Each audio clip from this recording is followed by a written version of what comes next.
আচ্ছা, ঘরে ঘরে ব্যবসা হোক, এটাই চাই রাজা স্টোর্স, অমিত কুমার মন্ডল, অনিত কুমার মন্ডল। তাই জন্য আমরা 5 টাকার মোমবাতি এই ভিডিওতে দেখবো কত সুন্দর বাচ্চাদের খেলার ছলে বানানো সম্ভব।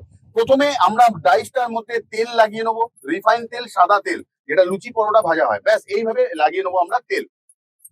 ছটপট পরিয়ে নেবো সুতো, কিন্তু মাথায় রাখতে হবে কোনো জায়গাতে আমরা গিট মারবো না। 2-3 বার পেঁচিয়ে নিলাম প্রথমটায়, পরের বার থেকে কিন্তু আর কোনো পেঁচাবো না।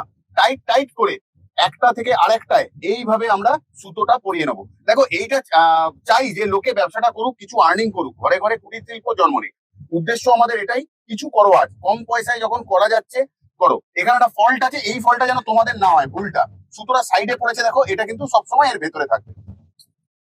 ডাইসে সুতো পরানো কমপ্লিট, পুরোটাতেই আমাদের কমপ্লিট হয়ে গেছে সুতো পরানো। এরপর জুড়ে দিচ্ছি আমরা ডাইসটা।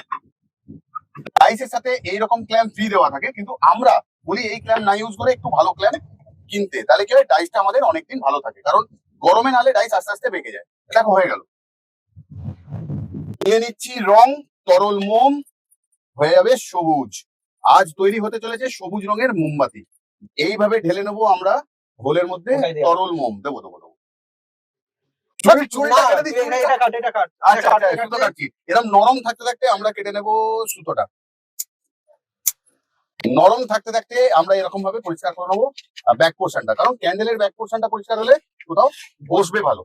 পেছন দিকে প্রায় খুলে নিলাম ক্ল্যাম্প, বেরোবে এবার তোমাদের মোমবাতি। তাহলে বুঝতে পারছো ব্যবসা করা কতটা সোজা। একবারে বেরিয়ে গেল 10 খানা, হয়ে গেল ডজন। কি সুন্দর সুন্দর ছোট ছোট ক্যান্ডেল, প্লাস্টিকে ভরবে, চলে যাবে মার্কেটে। তাহলে আজকের মতন যাচ্ছি, আবারও আসবো ফিরে তোমাদের ভালোবাসার দুনিয়ায়। ততক্ষণের জন্য কি করতে হবে ভাই? ভালো থেকো, সুস্থ থেকো। তোমরা ভালো থাকলে আমরা ভালো থাকবো। টাটা।